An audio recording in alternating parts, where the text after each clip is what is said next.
If I could invite the members of the panel to come up to the stage now. So to close the morning, we've got about 40 minutes, or maybe a bit less now, of panel discussion. So this is an opportunity for you guys to ask, colloquially speaking, the great and the good, some questions or make your comments around perioperative care, PQIP, and where all of this fits into the NHS in general. We have a multidisciplinary panel. I think it's possible that Celia Ingham-Clark, who was supposed to be on the panel, has not been able to make it, but we are otherwise complete. So I'm going to ask the people on the panel to introduce themselves, please, starting with Jenny over there in the corner. Thank you. Hello, I'm Jenny Dory. I've been a member of the Lay Committee for about 3 years. My history is working in the NHS, and I am very keen on multidisciplinary working, so this is a great opportunity. My name's Irene Lehman. I'm also a member of the Lay Committee, and I've been a member of PQIP for a year. And I'm very interested. I've also have a background of working in the NHS, and I'm very interested in perioperative care. I'm Derek Alderson. I'm the president of the Royal College of Surgeons of England. I used to be an upper GI surgeon in Birmingham and Bristol before that. I'm Mike Grocott. I'm an anaesthetist in Southampton, elected member of College Council and the deputy chair of the board of CPOC, the Centre for Perioperative Care. Hi, I'm Chris Snowden. I'm a consultant anaesthetist in Newcastle. I was a national clinical lead for perioperative medicine, and I'm also now a national clinical lead for the GIRF programme in perioperative medicine. Thank you. I'm Ravi Mahajan. I work in Nottingham as an anaesthetist and professor in anaesthesia, and currently president of the Royal College of Anaesthetists. I'm Mike Swart. I'm an anaesthetist in Torbay in South Devon, and like Chris, I'm a national clinical lead for the getting it right first time for perioperative medicine and anaesthesia. Brilliant. So thank you very much indeed, everyone, for making the time to come today. So we would like questions from the audience. So I hope that people with the microphones are around. I can see a question already. I'm just going to start with a sort of warm-up question, which is to ask everyone from their own personal or organisational perspective what you think PQIP's priorities should be going forward. So we've articulated 5 priorities last year and this year, but from your perspective, what should it be? I'm going to ask Jenny to start, please. Thank you. Thank you. We'll do this as a double act. I think from the patient's point of view, it's really important to be treated as a person, not a condition or even an operation. So that means things like individual risk assessments, shared decision-making, and moving on to dreaming. Dreaming is really important, and I'm really pleased it's moving forward. Pain is more challenging, but very important to patients. And I think in the report I was reading about the comfort rounds, that's kind of treating people as individuals, seeing what they need and helping them, and so moving the programme forward. Continue with part of that. I think it's very important for the patient to feel that they can easily communicate with the anaesthetist and with any other member of the team, helping them, talking about multidisciplinary working, to be able to feel that they will give you the time, that they will answer the questions that you ask from the patient point of view at the level that they judge you to be able to understand. Some patients need to be coaxed to ask questions, but really to remember that there's maybe a large amount of fear amongst that as well. And I think it's really important. It's quite hard to know your anaesthetist because you haven't known them for very long, but through your assessment, it may come out quite well. And I think that's a key thing in order to help the patient's anxiety. Thank you. Professor Alderson? I think the real thing is to embed the culture of quality improvement across every element of the NHS. And of course, beyond the NHS as time goes by. But all of you in this room already believe in it. It's all the people out there who still need to be convinced that we have to work on. For me, I mean, PQIP's a fantastic national infrastructure, but it's what it can achieve locally. So the continuing encouragement, support, and promotion of local quality improvement, and everybody has their own local problems. And I looked at the report for us in Southampton and was really pleased with a couple of things that I thought we were good at, and a bit surprised and disappointed at a whole bunch of other things that I was convinced we were good at, but we clearly aren't. So we're going to have to, with colleagues, invest a lot of effort in trying to bring them up. And I think that making the data most useful for the local context for me is the really important thing. I can come from it in lots of different ways, but I think I'll come from it from GIRF's point of view. So if you haven't been GIRF'd yet, you will be. Get It Right First Time is a programme from NHSI, essentially, that looks at HES data particularly, but lots of other data forms. And they put out national data, and they look at national data from a perioperative perspective. And we then go around, Mike and myself, as clinical leads, and look at this national data in each trust.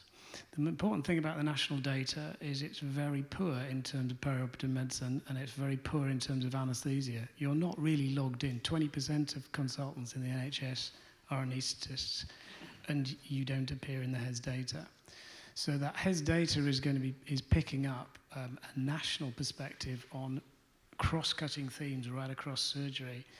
And just to pick up what Mike was saying, the most important bit about this PQIP program is that it's synergistic with the GIRF program, so that you have local data to push quality improvement programs forward. We can produce national data to help you progress those local reforms and quality improvements. So that's where GIRF is coming from. Thank you. I think, in terms of evidence, in terms of getting data, PQIP is moving in exactly the right direction. We're getting that.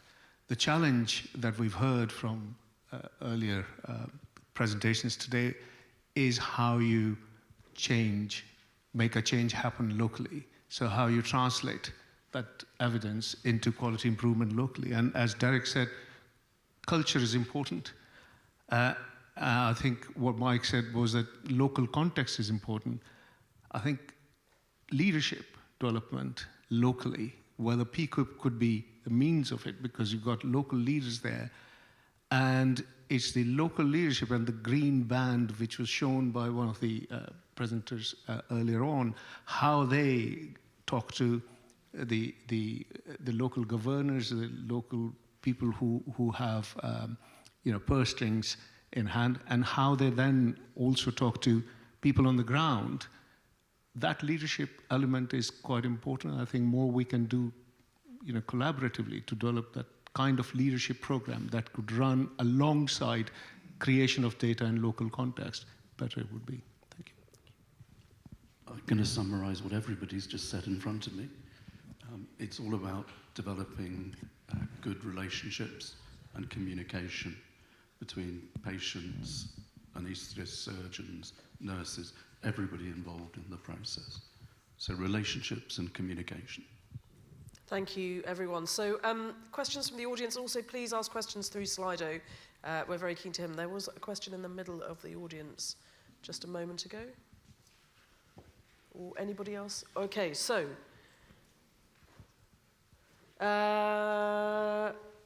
how come, why, okay, Professor Alderson, why are there so few surgeons here, do you think? I mean, one of our challenges, I think, in this programme, and I think historically it was also the case in the National Emergency Laparotomy Audit, is it being seen as an anaesthetic thing as opposed to a surgical thing. And it's terrific that you're here, and it's terrific that we do have some great surgical engagement in the room, but I think that can be challenging outside the room.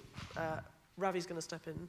I'm just going to say, because it's an anaesthetic thing. Before Derek says anything, I was just going to say I'm really pleased that we have the number of surgeons in the room. There were hands, and my rough calculation about 12% of the audience.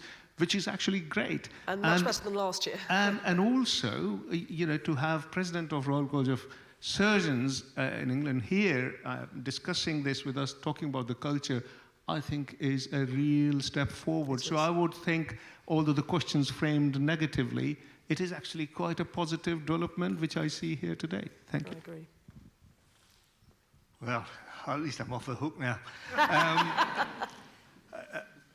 So the first thing is, I'll do a bit of advertising plug. The two colleges, the College of Anaesthetists and the College of Surgeons, we have an event in November to look at how we take quality improvement programs forward, particularly in relation to perioperative care.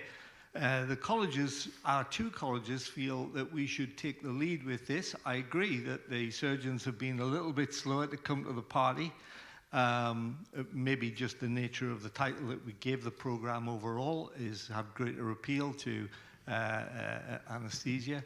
Of course, the next bit of the challenge is to get all the other disciplines, clinical disciplines in the hospital with whom we work on a daily basis, and all of the other professionals who contribute to be as on board as the rest of us are. And let's not forget that in the very near future, we will have to face expanded surgical teams, and I include every anaesthetist in that surgical team nowadays, as, for instance, genomic information starts to become available to us and modifies our concept of risk, which will take us into a whole new era and a new discipline, all the ethics that's related to that and how you counsel patients, how you talk to patients about what all of that means.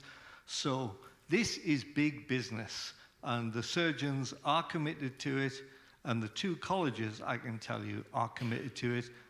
Our task really for the near future is to get everybody else on board. It's not the surgeons you need to worry about. Thank you very much. Put your hands up if you've got a question that you'd like to ask the panel. So there's a question down here, just while the microphone's getting to you. So Chris and Mike, how do we find out, and we've got a plan within PQIP about this as well, but how do we find out about what's going on in hospitals that don't engage with PQIP? Is that something for getting it right first time?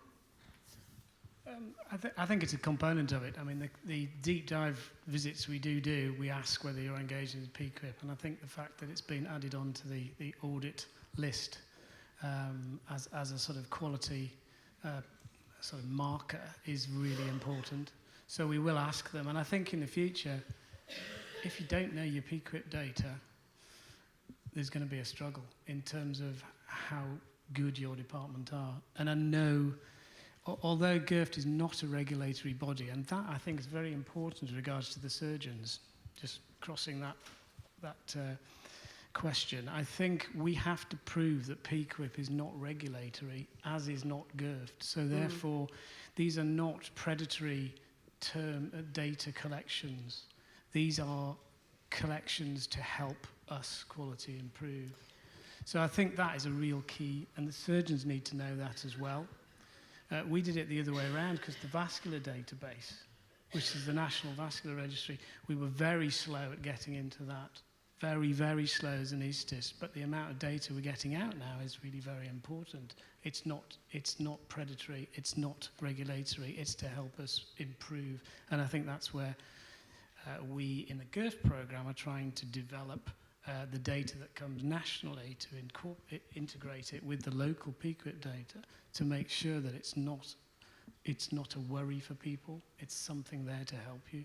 And that is anecdotally something that we know is a problem in some places, is this feeling of worry and defensiveness about how the data are going to be used. There was a question in the last session which we didn't have time for about Freedom of Information Acts and whether this can be used to create a league table. This is a research study, so we're not going to give the data to anybody under a Freedom of Information request or anything else, which is a wonderful thing to be able to state. And so I hope that also provides additional reassurance. So Mike? I think we may have something to learn from the critical care side, where they, as part of the payment mechanisms, they mandated that you had to collect and look at data. They didn't say which system you had to use, and as it turned out, there was pretty much only one show in town. But they did say, if you want to get paid, we want to know that you're looking at what you're doing and considering it. And I think as we move forward, that may be a useful step in this context. Thank you. There was a question here. Oh, yeah, hi. I just wondered whether anyone had thought or has sort of engaged primary care in the PQIP project. We've sort of tried to make sort of roads into that with our pre-optimization pathway. I just wondered if anyone had any experience of that or what they thought about that. Can't say about PQIP. I think Romani will be a better place to say. But in Centre for Perioperative Care, where we're making headway in terms of collaboration, is the Royal College of General Practitioners. Is certainly that they are on the table and they are in the core group. And we do realize that involving general practitioners and primary care is very, very important in terms of perioperative pathway. Has to be seamless from primary care to secondary care and back to primary care. And the question, like the first question on slide, or should elective orthopedic operation be cancelled, would not be asked if the hemoglobin was to be sorted out in primary care, which is what should happen in the ideal world. So I think your question is very, very important. We are looking to involve them and get more buy-in from them. That's the ideal world.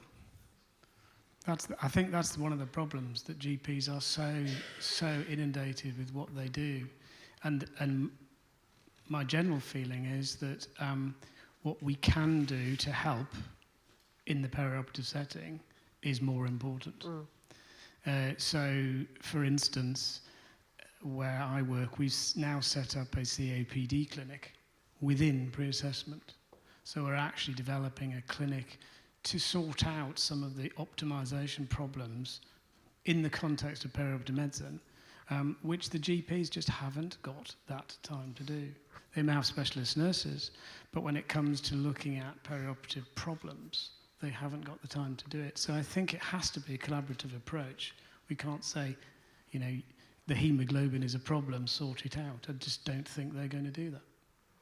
And certainly some of the, so we haven't engaged from the central PQIP team, particularly with primary care, and in part that's a reflection of the fact that we did a bit of preliminary research asking GPs about what they thought about perioperative care in the context of the big cases that we're looking at for PQIP. And of course it's such a tiny, tiny proportion of their workload. They will see a handful, single digits of these types of patients per year. And I guess the answer is that if we can provide the data, that means that they, and then work collaboratively with them after we've kind of answered some of the questions through the quality improvement in secondary care, then that might be more effective. What political leverage can PQIP generate? The elephant in the room is the fundamental underfunding, I expect, of the NHS. Local quality improvement requires minimum basics to be in place. So there's that question, and related to it around funding is, so Duncan presented really terrific research data from big QI projects that many of the people in the room will have been involved with, finding the time to deliver quality improvement is perhaps the biggest challenge. People have the energy and the willpower, but they lack the time, and of course time is linked to money.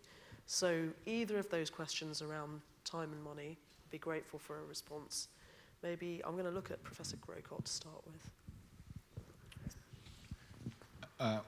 Completely acknowledge the challenges. I have absolutely no political crystal ball, so who knows whether we're going to continue to have constrained funding or we may have some relaxation of that.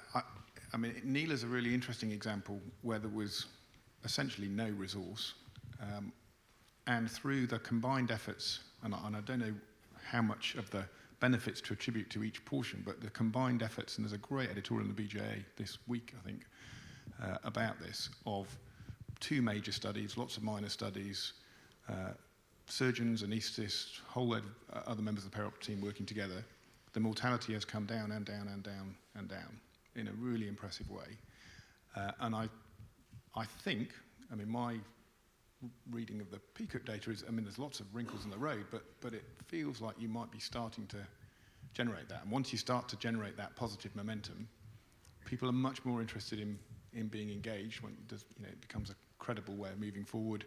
I mean, there's no magic money tree, there's no magic way of generating time, but it's about changing culture and embedding this sort of activity as just what we do. You're not a doctor unless you deliver care in this way. You worry about making things better. Thank you. Chris? Can I come at a different angle, slightly different angle? And I'm glad we've got some patients up here, because I think it's really important that we push a patient-centred approach. We're very poor at that. Both surgeons, anaesthetists, patients are very, very powerful. And if PQIP can put it towards the patient and say, this is delivering patient care, personalised patient care, I think we've got a very big group of people, population, to say that this is where we want to go.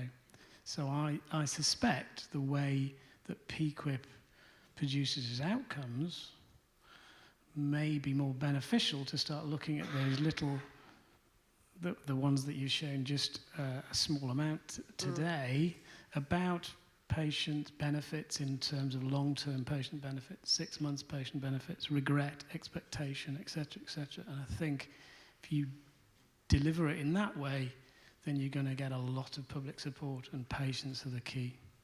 I don't know whether there's an answer up there. And Thank you. Yes, I agree. And I think Ramli talked earlier about getting reports back to patients who have participated. I think we need to go wider than that. I think it's the general public, the potential patients, who need to understand what the issues are. And if possible, to widen it to look at social care, which is the real funding issue and where a lot of the elder patients are involved. So it needs to become something like antimicrobial resistance or hand washing or something that everybody understands this is an issue and ultimately comes down to funding and politics. Yeah, I agree with everything that's been said. And also, there was a question earlier about length of stay. Obviously, this will save money by having patients go home earlier. There's always a security factor to think that if you're in hospital, you're well supported. But the fact is that if you know that you might pick up a hospital infection, obviously the best way is to get home more quickly. And if you also know that perhaps the connection with primary care would be stronger, you could feel supported to be at home for your recovery more. And that would help in the long run funding. so Thank I'm you, not Chris. monopolising this, but I think I've just read a document from the Red Cross about discharge, patient discharge, which is an absolute read. You must read it.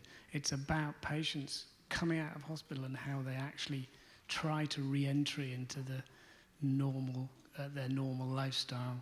And it just demonstrates how poor we are at discharging our patients. You must read it. Red Cross document, fully online. Thank you. Any other so Ravi? I'll just add a little.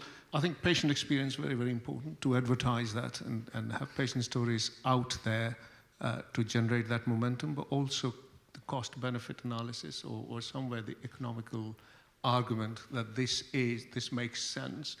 And we've seen that earlier presentations today that there are signs, but having a properly costed case for making improvements, how much will it cost and how much will it save? I think that coming alongside with what we do would help, definitely. And I guess we talked a little bit about it earlier. So that juxtaposition between health and social care, which you mentioned, Irene, and so the case study that Joe Simpson presented earlier around the high-risk preoperative assessment clinic, and not just identifying that the patient's anemic or diabetic, which is all important, but also identifying the patients who are likely to need enhanced social care on discharge, starting to make those plans before the patient comes into hospital, anticipating what the likely length of stay is going to be so that all of that can start to be set up. I think that's something that there are pockets of real success in the NHS of doing that, but I think they are pockets rather than the norm. So there's a question here from Quito. Thank you. Hi, thanks for inviting. Quito Fuzai, consultant HPV surgeon at Royal Free in London. I think it's a great initiative and certainly can provide a massive amount of information, mainly as a prospective data collection on perioperative care. 2 comments and perhaps 1 question, Romani. The first thing is that although surgeons seem to be engaged, there's still a minority here. And that partly might reflect the fact that I'm not sure if they were initially part of the design of this study, hence perhaps the lack of relative engagement. But as you know, surgeons are pretty sensitive to recording their own data and particular complications. I've seen what the way data are recorded, and whilst I know that the Claviendindo is used is recorded currently by clinical research nurse, which is great because it's a neutral figure which records the complication of the surgeon, not the surgeon himself. But I wonder whether there is any room for validating these by, for instance, a junior surgeon and a junior anesthetist who could do that. And the reason why I say that is because even with the best data collection, for instance, the data managers, even in excellent unit, sometimes fail to grasp exactly the nature of the complication. It might be misrecorded. The second point which I wanted to highlight, and I'm interested on your comment, is it might be just a Royal Free issue, I don't know. Craig and Martha here reassure me that it's not. It's a national problem. But the amount of data, the amount of patients included in the study is only a proportion of the actual activity and the workload. For instance, for us, it might be approximately 40%, if I get it right. So is this underrepresentative, for instance, of what the current practice is? And how do we select them, for instance? Do we overestimating or underestimating, for instance, the clinical course, complication, and outcome? I'm interested in your comment.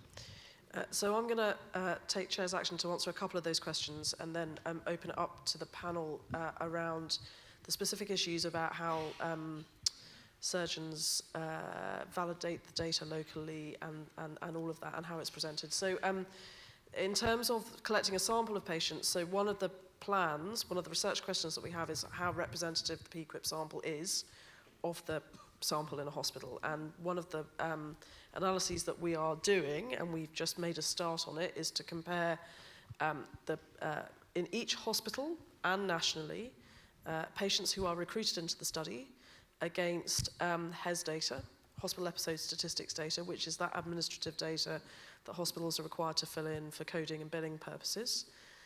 There are common things to both data sets, simple stuff like length of stay, mortality, and some basic patient characteristics. So what that will enable us to do is the 40% of patients in your hospital that are recruited into the study, we can compare that sample with the 100% of patients in your hospital having the same types of surgery and see what the common outcomes look like, whether your mortality or your length of stay is shorter or longer in the 2 samples. And we have all the permissions to do all of that.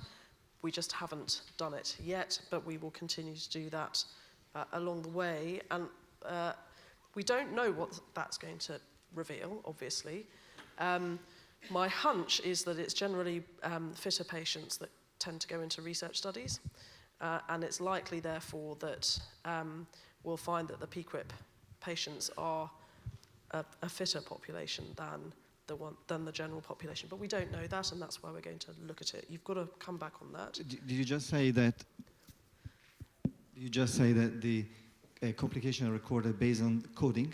No, not complications. Right. There's only a few things that we can trust in both the PQIP dataset and the HES dataset, and they're likely to be very simple things like age, length of stay, whether the patient was readmitted to hospital or not, and mortality. And the things that are common to the prospectively collected data in PQIP and the administrative dataset will compare those things to give us a general idea of whether the PQIP patients are the same or different to the general cohort of patients undergoing the same operations in your hospital and also nationally. So it's not a perfect answer, but if the perfect answer was possible, then we wouldn't be doing PQIP because we'd have all the data from HES. But it will give us an idea. Now, a problem that we have with engagement with PQIP generally is fear. And fear of data being published, fear of how complications data are going to be interpreted. How do we, and it feels like, and we've touched on this already, but it feels like sort of years of almost bullying behaviour where people are made to feel under scrutiny. And particularly as we believe, I think in this room, that perioperative care is a team event, as opposed to the responsibility of a single sole surgeon that is at the head of that team. How do we overcome this? Because it's not just relevant to PQIP, it's relevant to everything. Go on, Derek. Well, this is a complex issue. There's not an easy answer to it. But as you all probably know in the room, a few years ago, there was instruction that came from the Secretary of State that surgeons' individual data must be published for specific procedures in order to achieve some idea of comparisons, what was acceptable and what was not. This was met with a lot of opposition by the surgical community, not surprisingly, for exactly the reasons that you mentioned, that of course an adverse outcome for a patient might reflect a multitude of institutional factors, so why should the surgeon, as it were, shoulder the blame?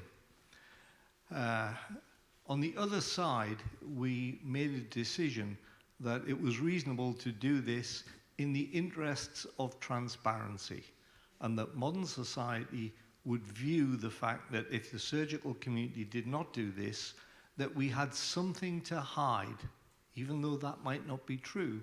We understood that that was how patients might view things. You might think it's very sad that that's how society has become, but that's the reality of life nowadays. In fact, almost no adverse circumstance for the community of surgeons has resulted from the publication of individual patient data or individual surgeon data. For quality improvement programs, we are probably, as you rightly say, not looking at individuals, we are looking at institutional outcomes, and those should be recognized as such. But I think from a professional point of view, for those of us, whatever role we have in the healthcare system, we should not be afraid.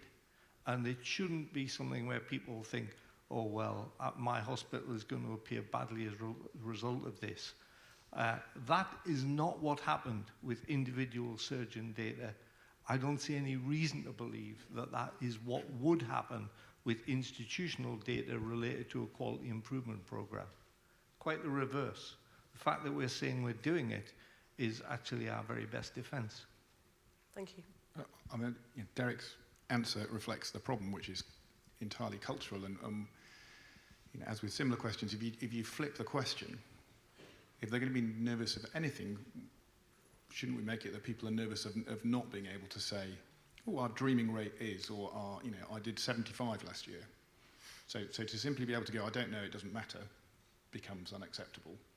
And the nature, if you know your data, you're surely going to work to try and improve it. So I think it's about flipping that culture. So coming back to the question, I think we could learn from incident reporting system, as for example. When this was introduced, people were very reluctant to report incidents. That was common to all hospital doctors, not just surgeons or anesthetists. Everybody were reluctant because they weren't sure how the data would be used. But NPSA at the time, and now the organizations who look at those data, do not use that data in a manner where individuals or institutions are held culpable. You use that to learn and to share the learning. And I think more we can do that. So when SALG was launched and there was anesthesia-specific reporting system, there was huge amount of reluctance. And the way we did that was that you went out, you had road shows, and you talked to people. There's nothing like looking into the eye and saying this data is going to be used in this manner.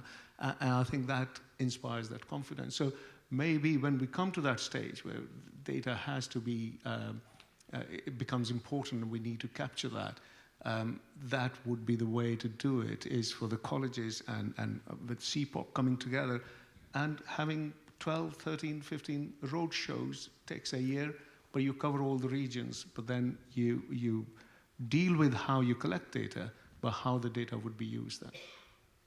Thank you.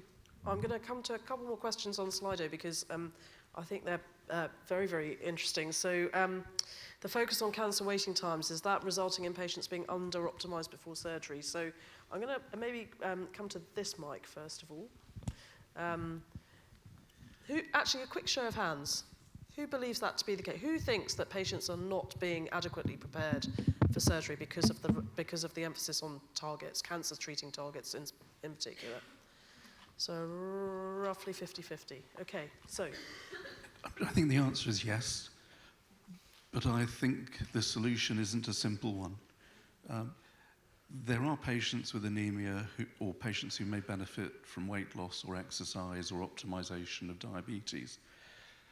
But we need, if we're going to change this, we need to create a system that stops it being gamed. Yep. So I think we should be able to stop clocks if there is an intervention. And this does happen in some of the exercise studies, Prepare ABC, for example. But we need to police or supervise the stopping of clocks and knowing how long it's going on for, and having a way of turning the clock back on. Mike, Derek?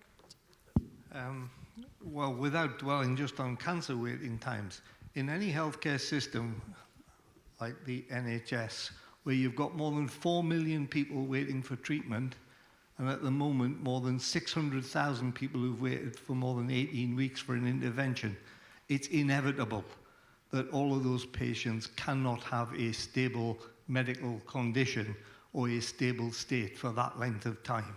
So there are literally shed loads of people out there who are deteriorating and who we just cannot recognize.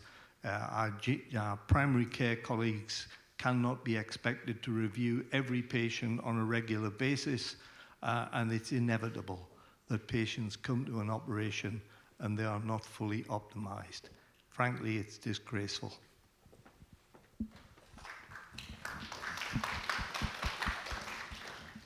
I agree. I do think, although we take a lot of responsibility for this as doctors and clinicians, I do think, again, going back to patients, we have to employ patients to take some responsibility, some shared responsibility in managing their own care. Rehabilitation is all about us putting programs in place, but a lot of the problems about rehabilitation is lack of compliance, lack of adherence, and if we don't get patients to actually be involved in their own health, then I think we're struggling.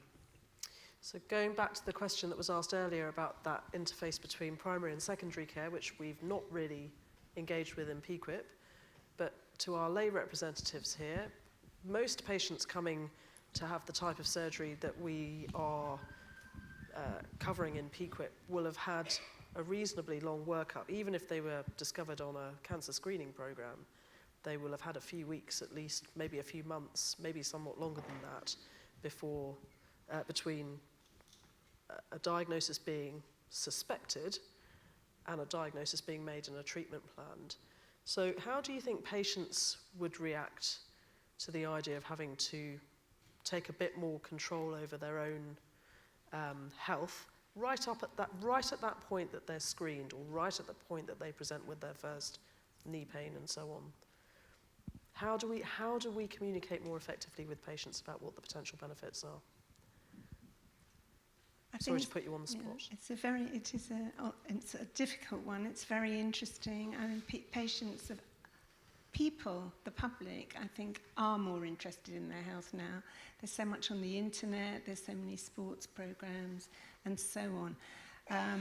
And those people that like that kind of thing will do that. But when you come to the things like anti-smoking, it's sad to see that it's, again, on the increase, and people don't they don't react to that. And I think it's all very easy to tell someone that health promotion is a really difficult thing. Health education, tell someone to do something, they don't do it. But it's a way of making it somehow more attractive to do so. It's the only way, I think, but I don't know what that method would be. So that additional incentivization about the fact that you may you're chugging along with your normal life and it's easy. I mean, it's very easy for me not to go to the gym because I'll just put it off till tomorrow and the next day and the next day. But if that additional incentive of potentially needing an operation or an intervention is there, then that might be that opportunity to nudge in that direction potentially. It may be, but quite often you find it's momentary, Yeah. I just wanted to leap back to the original question, which was are the waiting times causing a problem? To which I think the answer is partly yes, but also we are. Because, 62 days, and I know we can all do straightforward arithmetic, but it's more than 8 weeks. Mm. If, as a team, we are communicating with patients on day one and saying, here's a whole host of things that you could get involved with, including shared decision-making, rehabilitation, getting your chronic health conditions sorted, there's a long period of time to sort that out, but currently we have structured our systems such that somewhere around day 50 or 55, we suddenly wake up and go, oh dear, how are we going to solve that problem? So I think there's a lot we can do to make that a non-problem. So I would agree. And so very last word to Mike. I was just going to flip this slightly. There's a new problem out there, and that's the patients who are elderly with comorbidities who are waiting over a year for a hip or knee replacement. And it's very upsetting seeing this group of patients because what we're seeing is they deteriorate in that waiting time and become unfit for their surgery. And I think we're putting their lives at risk. So I'm afraid, have to draw this really fascinating discussion to an end. So please be back. So it's lunchtime now. Please be back at 2, but please join me in thanking our speakers for a great session.